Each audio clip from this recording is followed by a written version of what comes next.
नमस्कार, वास्तु लिविंग में आप सभी दर्शकों का बहुत बहुत स्वागत। मैं हूं विकास नांगिया। दर्शकों, कोविड का फेज हम सब के जीवन में बहुत ही विचित्र था। यूं लगता था मानो जिंदगी कहीं थम सी गई थी। बहुत सी चीजें हम चाहते थे कि हम खरीदारी करें, नहीं कर पा रहे थे। एक और तो आमदनी के जरिए भी कहीं ना कहीं थम से गए थे, रुक गए थे। दूसरा ये कि भी कोविड का फेज ऐसा था कि हम खरीदारी करने के लिए 4 बार सोच रहे थे। सप्लाई चेन भी टूटी हुई थी। फिर चाहे घर लेने हो, कार लेना हो, प्लॉट लेना हो, सब फैसले रुके हुए थे। अब जैसे जैसे सुधार आ रहा है इन परिस्थितियों में, हम एक बार फिर से अपना मन बना रहे हैं। आपने गौर किया होगा कि मैंने घर और प्लॉट के बीच में कार का जिक्र किया है। आज हम अपनी वास्तु और फंक्शुई कंसल्टेंट पल्लवी छिलावाड़ा जी के साथ कार सिलेक्शन एंड वास्तु विषय पर बातचीत करने वाले हैं।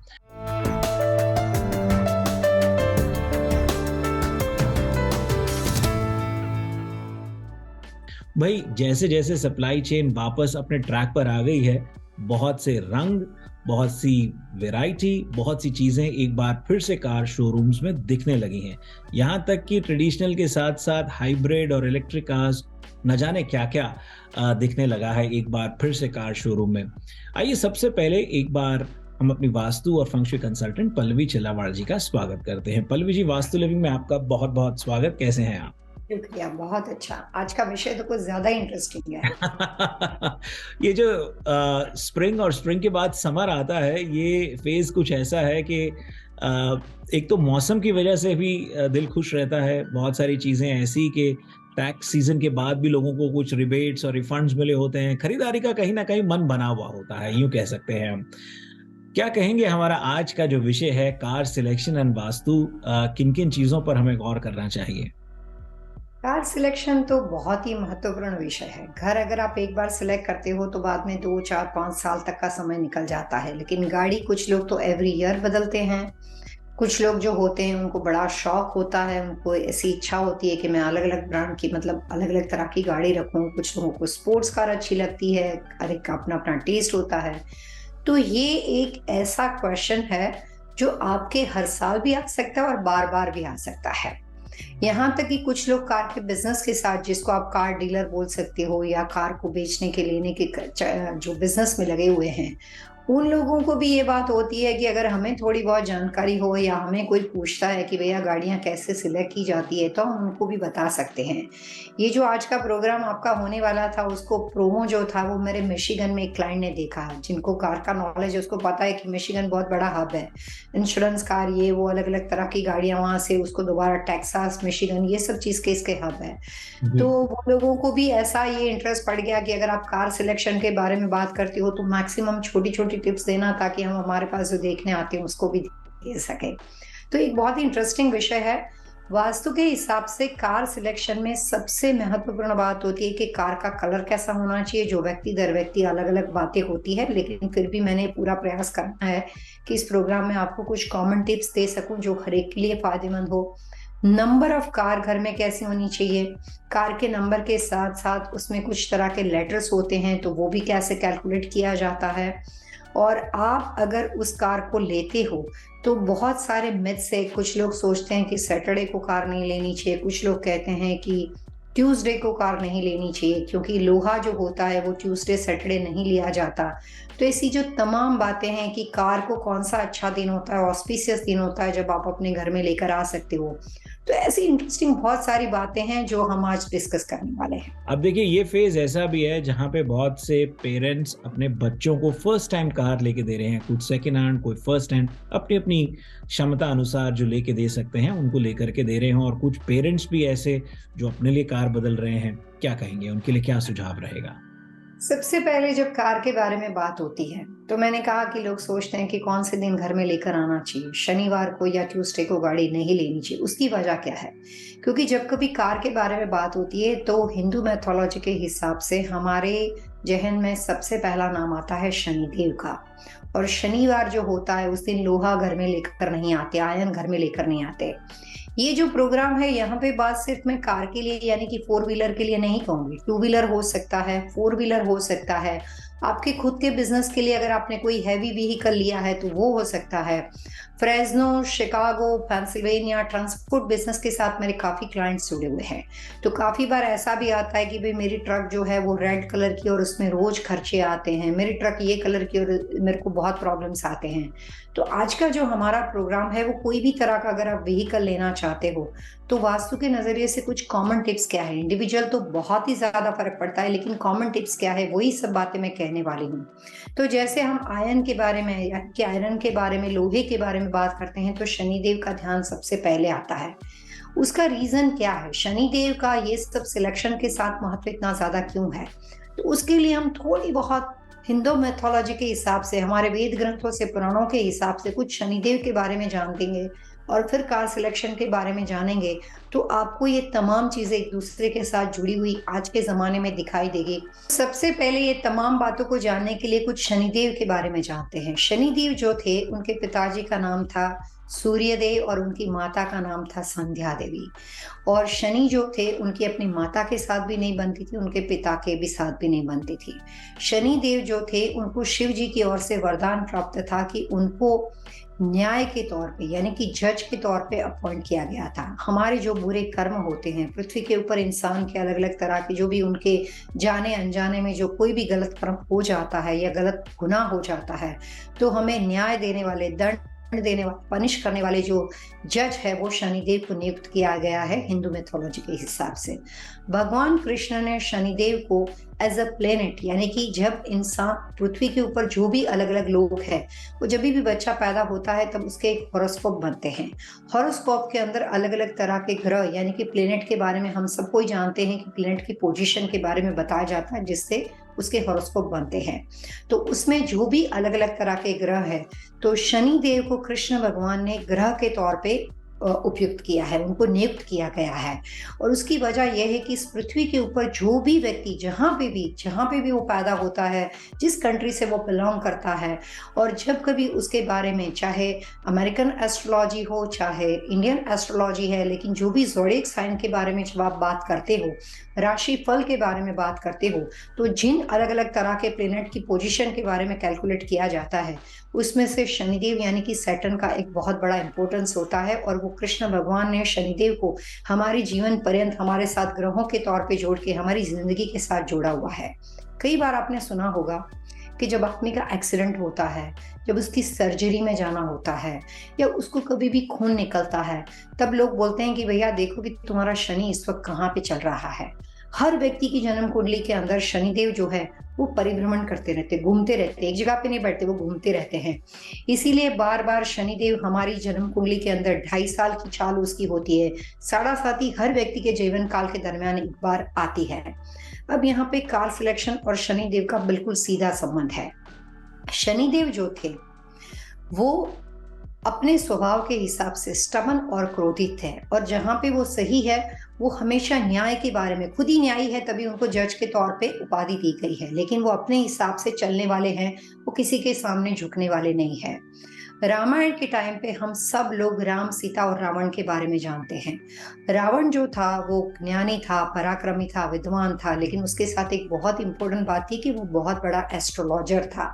जब उसका बेटा मेघनाद पैदा होने वाला था तब रावण ने सारे प्लेनेट को बुला के उनको कमांड के तौर पे उनको एक आदेश दिया कि आप सभी लोगों को आके मेघनाद की जन्म कुंडली के 11वें स्थान में बैठना है।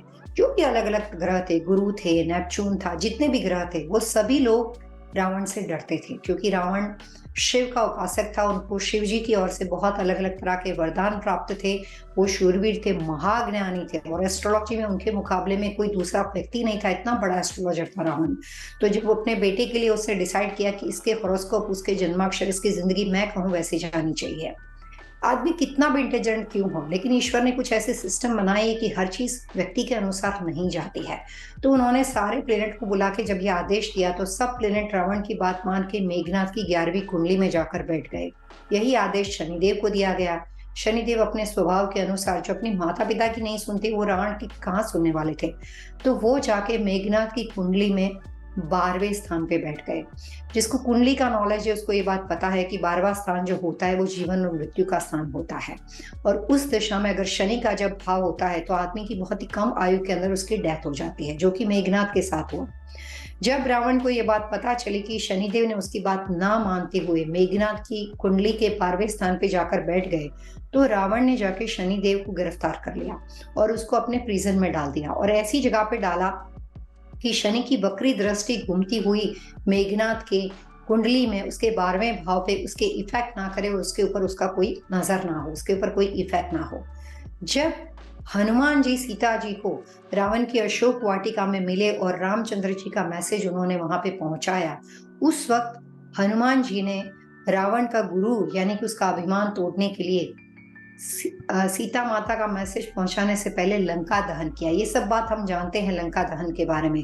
तो जब उन्होंने लंका दहन के बारे में जो वहां पे जितनी भी अलग अलग चीजें वहां पे दहन करना शुरू किया, रावण के साथ मीटिंग की और जो भी लंका दहन की बात कहानी हम जानते हैं, उससे पहले हनुमान जी को नॉलेज था कि शनिदेव यहाँ पे प्रिजनर के तौर पे यहाँ पे कारागार में बंदी बन के बैठे हुए हैं। तो सबसे पहले हनुमान जी शनिदेव के पास गए और वहां से उन्होंने उनको छुड़ाया। छुड़ाने के बाद वहां से उनको गोल गोल घुमा के इतनी जोर से फेंका कि शनिदेव जो थे वो नॉर्थ में यानी कि लंका से नॉर्थ दिशा में जाकर गिरे। आज के टाइम पे मॉडर्न जमाने में वो अर्वाचीन मंदिर शनिदेव का आज भी वहां पे उपलब्ध है। काफी सारे लोग जो कि लोहे के बिजनेस के साथ जुड़े हुए हैं, मेटल इंडस्ट्री के साथ बिलोंग करते हैं, जिसकी शनि की पनौती होती है, जिसका शनि बहुत ही खराब होता है, ऐसे तमाम लोग उपाय के तौर पे वहां पे शनिदेव के मंदिर में जाते हैं। और बातें इतनी पुरानी है लेकिन उसके जो प्रूफ है, उसके जो प्रमाण है वो आज के जमाने भी हमें मिलते हैं। तो शनिदेव वहां पे नॉर्थ में जाकर वहां पे जब गिरे तो इतनी जोर से उनको लगा। तो पुराने जमाने में आयुर्वेदिक के तौर पे जब आदमी को कोई चोट आती थी तो उसके इलाज के तौर पे उसको ऑयल लगाया जाता था। जो योद्धा होते थे, शूरवीर होते थे, उनको सिंदूर लगाया जाता था। उस दिन से जब वो गिरे और उनको जो चोट आई, वहां से शनिदेव के ऊपर एक ऑयल लगाने की परंपरा शुरू हुई, उस मंदिर से शुरू हुई, जो आज भी हम करते हैं। शनि के मंदिर में हम जाते हैं, हमारा जब शनि अच्छा नहीं होता है, रेमेडी के तौर पे हम शनिदेव को वहां पे सिंदूर लगाते हैं, हम वहां पे उनके ऊपर ऑयल लगाते हैं। ये तमाम चीज के बाद सब जानते हैं कि रामचंद्र भगवान ने रावण के ऊपर विजय प्राप्त किया। जब उन्हें रावण के ऊपर विजय प्राप्त किया उस दिन दशहरा का दिन था और उस दिन शनिदेव को जब ये सारी बातें पता चली तो शनिदेव राम और हनुमान को मिलने के लिए दशहरा के दिन उनके पास आए और तब उन्होंने हनुमान जी को कहा कि आपने प्रभु मेरी जान बचाई, आप मुझसे जो चाहे वो मांग सकते हो, आप जो भी मांगो मैं वरदान के तौर पे आपको देना चाहता हूँ, क्योंकि मैं आपकी ये जो आपने मेरे पे एहसान किया वो मैं कभी नहीं भूल सकता। तो हनुमान जी ने कहा कि मेरे को आपसे कुछ नहीं चाहिए। रामचंद्र जी वहां पे खड़े थे और सारी बात सुन रहे थे। तो उन्होंने कहा कि जो शनि से पूरी दुनिया डरती है, जिस शनि लाइफ टू डेथ की निशानी है, शनि का दूसरा नाम यम है, उस शनि को हनुमान जी ने रावण से छुड़ाया है। सो आज से हनुमान जी का नाम जो है वो संकट मोचन पड़ता है और वहां से हनुमान जी का नाम रामचंद्र जी ने संकट मोचन किया। और जब हनुमान जी ने कुछ नहीं मांगा तब रामचंद्र जी ने सोचा कि शनि जो है वो बहुत ही भारी ग्रह है, मृत्यु का ग्रह है, लोगों को बात बात पे पनिश करता है। तो उस प्रकोप से बचाने के लिए उन्होंने शनिदेव को ये कहा कि आप ये कीजिए, हनुमान जी कुछ नहीं मांगते हैं, लेकिन जब कभी कोई हनुमान का भक्त होता है या शनि से रिलेटेड उसको कोई भी तरह का दोष होता है तो उस वक्त जो लोग हनुमान जी की हनुमान चालीसा से हनुमान जी की प्रार्थना करेंगे उसको आप कोई नेगेटिव इफेक्ट नहीं करोगे। हनुमान जी के बारे में सब लोग जानते हैं कि वो अमर है, तो हमारी जिंदगी का हिस्सा है, वो इंसानों की लाइफ में हमेशा प्रोटेक्ट यानी कि गुरु के तौर पे मदद करते हैं। हनुमान जी को गुरु माना जाता है। तो रामचंद्र जी ने ये वरदान जब मांगा तो शनिदेव ने वो वरदान उस वक्त वो दिया। उस दिन से लेकर आज के दिन तक शनि की कोई भी रेमेडी के तौर पे हनुमान जी का नाम दिया जाता है। काफी सारे घरों में, काफी ट्रक के अंदर, काफी बिजनेस के अंदर जिसको बार बार एक्सीडेंट होता है और वो कोई चीज गलत ले लेता है तो काफी एस्ट्रोलॉजर उनको रेमेडियल तौर पे ये कहता है कि काम करो, हनुमान जी की तस्वीर जो है वो अपनी गाड़ी में लगा दो। कोई भी ऐसा व्हीकल जिससे आपको बार बार खर्चे होते रहते हैं और आपको लगता है ये मेरे को रास नहीं आता है, तो रेमेडियल तौर के ऊपर हनुमान जी का वहां पे तस्वीर जो होती है वो लगाई जाती है। काफी सारे ट्रक के बिजनेस के साथ जुड़े हुए लोग रोज सुबह में हनुमान चालीसा वहां पे लगा के अपने काम की शुरुआत करते हैं। तो हनुमान जी की वजह से शनिदेव का मोक्ष हुआ वहां से वो निकले और शनिदेव की उपासना, ये सारी तमाम चीजें दशहरा के दिन हुई। दशहरा के दिन रावण की मृत्यु हुई। दशहरा के दिन शनि और हनुमान जी और रामचंद्र जी का मिलन हुआ। उस दिन से लेकर आज तक उस दिन को याद करने के लिए रामचंद्र भगवान ने वो एक और आशीर्वाद दिया कि शनिदेव की, और आज के दिन आपके घर में जो भी तरह की मशीनरी है, व्हीकल है, लोहे के साथ जो भी आदमी कनेक्टेड है, वो दशहरा के दिन अगर आप उसकी पूजा करते हो तो उस चीज में, यानी कि उस मशीनरी में, उस व्हीकल में, टू व्हीलर में, कोई भी तरह का ट्रांसपोर्टेशन के लिए, जो भी तरह का बिजनेस, रेसिडेंशियल के लिए प्रॉपर्टी में जहां पे भी two wheeler four wheeler use करते हो, अगर दशहरा के दिन पूजा करते हो तो उस व्हीकल से आपको फायदा होता है और आपको वहां पे ब्लेसिंग मिलता है। उस दिन से लेकर आज तक इतने साल हो गए, हर साल हम दशहरा के दिन हर तरह के लोहे के व्हीकल की पूजा करते हैं, क्योंकि शनिदेव का उस दिन आशीर्वाद है। आज के ज़माने में कई बार ऐसा होता है कि हम इंडिया से अमेरिका पहुंच गए, कनाडा पहुंच गए, हम अपने रिचुअल को फॉलो तो करते हैं लेकिन हमें उसके रूट नहीं पता होते हैं। हमारे बच्चे हमें पूछते हैं कि पर्टिकुलर दशहरा के दिन ही क्यों, और जो टू व्हीलर फोर व्हीलर आप ड्राइव करते हो उसकी पूजा करने की ज़रूरत क्या है, उसमें ऐसी क्या बात है। लेकिन हम जब खुद जानते नहीं हैं तो हम अपने बच्चों को बता नहीं पाते हैं कि उसके पीछे स्पिरिचुअल और मैथोलॉजिकल रीज़न क्या है। और लोहा जो होता है वो शनिदेव का एक अपना धातु है, शनिदेव की निशानी है। और जब कभी आप दशहरा के दिन आप कोई भी लोहे की मशीनरी की पूजा करते हो तो उससे आपको आगे चल के फ्यूचर में कोई भी तरह का नुकसान नहीं होता है। मैथोलॉजिकल स्टोरी का जो तात्पर्य है वो ये है। और फिर हम अपने कार सिलेक्शन के अंदर भी ये बात डेफिनेटली समझेंगे कि अभी तक शनिदेव ने कितने तरह के कलर्स के व्हीकल को यूज किया है, उसका पर्पस क्या है, उससे क्या रंग बनते हैं, और कोई भी तरह का अगर आपको दोष है या कोई भी आपने गलत व्हीकल लिया है तो कलर के माध्यम से, कलर थेरेपी से आप इसका कैसे उपाय कर सकते हो। जी, बहुत ही खूबसूरत जानकारी पल्लवी जी आपकी ओर से। खास इस बात का आभास होता है कि हमारे जीवन में हमारे पौराणिक ग्रंथों का, देवी देवताओं का कितना महत्व है, आध्यात्मिक पहलू भी जुड़ा हुआ है। वक्त एक छोटे से ब्रेक का, ब्रेक के उस पार कार सिलेक्शन के अब जो अन्य पहलू हैं जिन पे रंगों के महत्व को, अल्फाबेट्स, नंबर्स को, उसकी तह को जानेंगे, उस बात को समझेंगे। बहुत जल्द हाजिर होंगे।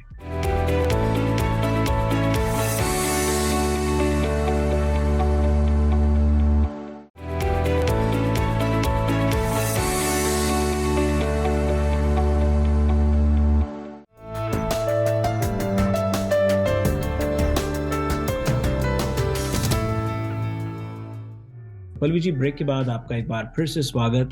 ब्रेक से पहले बहुत अच्छी आध्यात्मिक पौराणिक कथा के बारे में आपने बताया कि लोग बाग लोहा लेने से या शनिवार के दिन या मंगलवार के दिन कार को खरीदने से पहले क्यों सोचते हैं, संकोच करते हैं, या जाकर के खुशी खुशी ले भी आते हैं, जिनके लिए शनिदेव जिन पर उनका खास आशीर्वाद है। यहाँ से आगे कुछ कार सिलेक्शन के जो और अन्य पहलू हैं, रंगों से जुड़े, नंबर्स से जुड़े, अल्फाबेट से जुड़े, उसके बारे में कुछ बताइए। अभी कुछ दिनों पहले कैलिफोर्निया से मुझे एक फोन आया। उन्होंने कहा कि मेरे को जब भी मैं कोई भी तरह का व्हीकल लेता हूँ मेरा हमेशा एक्सीडेंट होता है। ऐसा बहुत सारे लोग बोलते हैं। कई बार कुछ लोग बोलते हैं कि मुझे गाड़ी में हमेशा खर्चा होता रहता है। तो मैंने उनको फोन करके ये कहा कि आप एक काम कीजिए, आप दोबारा कभी भी कोई भी तरह का व्हीकल आप अपने लिए परचेस करते हो और वो अगर आपके खुद के नाम पे हो तो आप सिर्फ व्हाइट कलर का पसंद करो। तो उन्होंने कहा कि व्हाइट कलर तो मुझे बिल्कुल नहीं अच्छा लगता है। तो मैंने कहा कि अगर आप मेरे को सवाल पूछते हो तो उसके रेमेडी के तौर पे व्हाइट कलर आपके लिए रेमेडी है। क्योंकि जैसे मैंने अभी आपको शनिदेव के बारे में बोला, ये भी कहा कि शनिदेव परिभ्रमण करते रहते हैं। तो परिभ्रमण के दौरान उन्होंने अलग अलग तरह के कुछ ज़ोडिएक साइन, यानी कि जो अलग अलग तरह के कुछ एनिमल्स थे, वो उन्होंने घूमते वक्त यूज किए। जो कि सबको पता है कि शनिदेव का खुद का व्हीकल क्रो यानी कि कौवा था, फिर उसके बाद स्वान था। काफी अलग अलग तरह की 7 अलग अलग चीजों के बारे में उन्होंने मैथोलॉजिकल चीजों में बताया है। लेकिन मैं आपकी आसानी के लिए कलर के साथ ट्रांसलेट करते हुए आपको सिंपल लैंग्वेज में समझाने की कोशिश करूंगी कि वास्तु कंसल्टेंट व्हीकल सिलेक्शन में कलर्स के माध्यम से आपको कैसे हेल्प करते हैं। तो पहली बात आती है नंबर ऑफ सिलेक्शन की। तो आपके घर में एक से ज्यादा लोग हो, बिजनेस में एक से ज्यादा लोग हो, तो कोशिश करनी चाहिए कि जब कभी घर में बहुत सारी गाड़ियां होती है या टू व्हीलर फोर व्हीलर होते हैं तो एक तक ठीक है, लेकिन उसके बाद 1 3 7 नंबर के व्हीकल को शुभ मानते हैं। इवन नंबर के व्हीकल का सिलेक्शन नहीं होना चाहिए। जैसे मान लो आपके पास 2 है, 4 है, 6 है, तो आप कोशिश कीजिए कि ऑड नंबर के व्हीकल का सिलेक्शन आपके घर में किया जाए। सिर्फ आपके अकेले का काफी नहीं होता है, नंबर ऑफ सिलेक्शन सारे परिवार का मिला के हो सकता है। सेम थिंग बिजनेस के अंदर आपके पास एक से ज्यादा व्हीकल हो तो number of selection, vehicle selection और वास्तु के हिसाब से ऑड नंबर का सिलेक्शन अच्छा माना जाता है। बात जहां पे कलर की होती है तो व्हाइट कलर और ग्रीन कलर, व्हाइट जो होता है वो स्वान की निशानी है, ग्रीन जो होता है वो पिकॉक की निशानी है। वो दोनों कलर के साइन को बहुत ही शुभ माना जाता है। अगर किसी भी वजह से आपको लगता है कि आपने कोई गलत कलर सिलेक्शन ले लिया है, आपको खुद की नाम, डेट ऑफ बर्थ पता नहीं है, आपको अपने बारे में जानकारी नहीं है, गाड़ी हस्बैंड के नाम पे है, कार वाइफ चला रही है, या वाइफ के नाम पे या दोस्त के नाम पे कोई और चला रहा है, तो ऑल ओवर फैमिली सिलेक्शन के बारे में बात आती है। ऐसे तमाम लोगों को मैं सिंपल रेमेडी देना चाहूंगी कि व्हाइट और ग्रीन कलर जो कि मैट फिनिश होना चाहिए, मेटेलिक नहीं हो सकता। कोई भी ब्रांड की व्हीकल आप खरीद सकते हो, अपने पर्सनल यूज के लिए हो सकता है, कमर्शियल के लिए यूज हो सकता है, लेकिन ये दोनों कलर जो होता है उसको बहुत ही इनोसेंट कलर माना जाता है, जो कार सिलेक्शन एंड वास्तु के अंदर रेमेडी का काम करता है। तो जिसको कुछ सूट नहीं होता है, जिसको शनि ठीक नहीं होता है, जिसको व्हीकल से हमेशा नुकसान होता है, ऐसे लोगों को दोबारा कलर सिलेक्शन के बारे में मौका मिले तो व्हाइट या ग्रीन कलर में मैट फिनिश का सिलेक्शन करना चाहिए। उससे कुछ हद तक रेमेडी हो जाएगी और आपको व्हीकल से नुकसान नहीं होगा। जी। और नंबर्स के बारे में क्या कहेंगे पल्लवी जी? कार सिलेक्शन में मैट और मेटेलिक दोनों चीज आती है। ब्रांड आप कोई भी चूज करो जो आप अफोर्ड कर सको, कंपनी आप कोई भी चूज कर सकते हो, लेकिन कार के नंबर में कई बार आपके पास ऑप्शन होता है कि आप उसको सिलेक्ट करें। काफी सारी चीज जो होती है वो स्टेट के एरिया कोड, जिप कोड के हिसाब से, जैसे फोन नंबर में कुछ तरह के प्रोवाइडर के जिप कोड होते हैं वैसे ही सिलेक्शन होता है। लेकिन कई बार वहां पे भी आपको अगर मौका मिलता है तो आपको ये देखना है कि अगर आपके पास मेटेलिक कलर की कार है तो उसमें ज्यादातर इवन नंबर का सिलेक्शन होना चाहिए और अल्फाबेटिकल ए, डी और वाई। ए, डी, वाई जो होते हैं वो 3 कलर्स जो होते हैं, अगर वो इवन नंबर के साथ मिलते हैं तो कार सिलेक्शन के अंदर वो रेमेडी का काम करते हैं। हो सकता है आपके स्टेट के अनुसार आपको ए का ऑप्शन मिल सकता है, हो सकता है डी का। पहला लेटर्स होना चाहिए, उसके बाद पीछे कुछ भी हो सकता है, यानी कि ABC256 के बजाय ABC260 हो सकती है। ए बी कोई भी तरह के नंबर्स इवन में होने चाहिए। 2680 भी हो सकता है और उसके साथ आप ये नंबर्स फॉर्मूला को अप्लाई कर सकते हो। तीनों नंबर होने जरूरी नहीं, कोई भी एक हो सकता है। उसके अलावा कलर सिलेक्शन के साथ साथ अगर आपके पास मेटेलिक कलर का आपको शौक है, मेटेलिक ब्लैक कार लोगों को बहुत पसंद होती है। काफी सारे लोग बोलते हैं कि बेटा जब कभी ब्लैक कार यूज करता है और मेरे को ब्लैक बिल्कुल पसंद नहीं है, तो ब्लैक कलर पे डिबेट घर में बहुत ज्यादा होती है। ब्लैक कलर के बारे में वास्तु शास्त्र के हिसाब से बात बहुत ही प्रचलित है कि अगर किसी वजह से आपको लोहे के साथ लेन देन नहीं है, अगर किसी वजह से आपकी घर की प्रॉपर्टी और दशा कुछ ऐसी है कि जो आपकी साउथ की प्रॉपर्टी बिलोंग करती है, वेस्ट की प्रॉपर्टी बिलोंग करती है, जो वहां पे रहने वाले लोग होते हैं उनको भी किसी वजह से लोहे के साथ लेन देन नहीं है, तो ऐसे तमाम लोगों को ब्लैक कलर की कार को अवॉइड करना चाहिए। प्रॉपर्टी सिलेक्शन के साथ साथ कार सिलेक्शन का वास्तु भी ऐसा है कि रेसिडेंशियल कॉमर्शियल प्रॉपर्टी पे इक्वली काम करेगा। मेटेलिक कार उन लोगों को सूट करती है जिसका अपना डेट ऑफ बर्थ के अनुसार, डायरेक्शन चार्ट के अनुसार वेस्ट पावरफुल हो या उनकी डेट ऑफ बर्थ के अनुसार जिसका नॉर्थ पावरफुल हो। काफी बार ऐसा होता है कि ब्लैक कलर की गाड़ी के बारे में ये भी प्रचलित है कि आप अपने घर में गैराज में आते हो या घर के बाहर आप ड्राइववे में पार्क करते हो तो कार का फेसिंग कैसा होना चाहिए। तो यहाँ पे ये बात मैं वास्तु कंसल्टेंट के तौर पे कहना चाहूंगी कि ये बात पर्टिकुलर ब्लैक कलर की है ही नहीं, लेकिन एक मान्यता है। जैसे वास्तु के साथ बहुत सारे मिथ्स है, वैसे एक मान्यता है कि अगर ब्लैक कार है तो आप उसका खाली जो फेसिंग होता है वो आप बदल दो तो अपने आप कलर का दोष चला जाएगा। ये सवाल का जवाब मैं वास्तु कंसल्टेंट के तौर पे ये कहना चाहूंगी कि कार सिलेक्शन के साथ साथ जब आप अपने घर में, अपना रेसिडेंशियल या कमर्शियल प्रॉपर्टी में जब आप अपना व्हीकल पार्क करते हो तो कोशिश करनी चाहिए कि हर तरह के कलर्स का व्हीकल का पार्किंग सबसे पहले नॉर्थ फेसिंग हो। साउथ फेसिंग कंप्लीटली अवॉइड करना चाहिए, नॉर्थ फेसिंग होना चाहिए। सेकंड ऑप्शन हो सकता है वेस्ट का। सिर्फ ब्लैक कलर के बारे में ये बात नहीं है, कॉमन कार का पार्किंग नॉर्थ या वेस्ट बहुत अच्छा माना जाता है। सेकंड दी बेस्ट डायरेक्शन उसके अंदर ईस्ट मानी जाती है। नॉर्थ एंड वेस्ट इक्वली अच्छे हैं, ईस्ट जो होती है वो सेकंड दी बेस्ट डायरेक्शन है।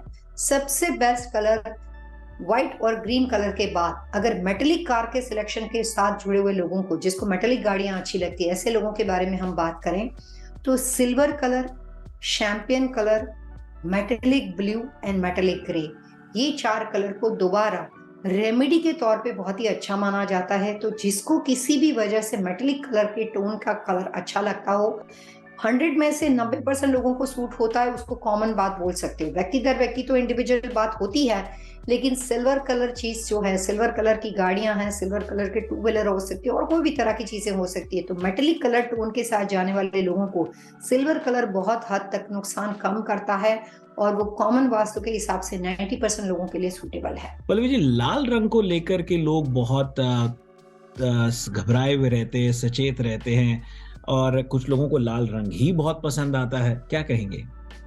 विकास जी, आप बहुत अच्छे से समझते हो लोगों की मान्यताओं को। रेड कलर जो होता है उसके बारे में बहुत सारे लोगों के मन में ये विश्वास है, कभी किसी को लाल कलर सूट करता है, कभी किसी को लाल कलर सूट नहीं करता है। रेड कलर की ये जो मान्यता है वो बिल्कुल ही सही है। रेड कलर वास्तु के हिसाब से भी कार सिलेक्शन में एक ऐसा कलर है जो 100 में से 60% लोगों को सूट नहीं करता है। कुछ 20-40% लोग ऐसे हैं जिसको रेड सूट करता है। अगर आपका ईस्ट फेसिंग घर है, आपकी डेट ऑफ बर्थ के अनुसार आपको अपनी पर्सनालिटी पता है कि आप ईस्ट टू पर्सनालिटी हो, जन्म कुंडली के हिसाब से जाते हो और आपको ये पता हो कि मेरा सूर्य पावरफुल हो, मेरा मंगल पावरफुल हो, तो सिर्फ ऐसे लोगों के अलावा बाकी तमाम लोगों को रेड कलर की कार में ज्यादा से ज्यादा खर्चा होता है और हमेशा उस गाड़ी से उनको शिकायत रहती है।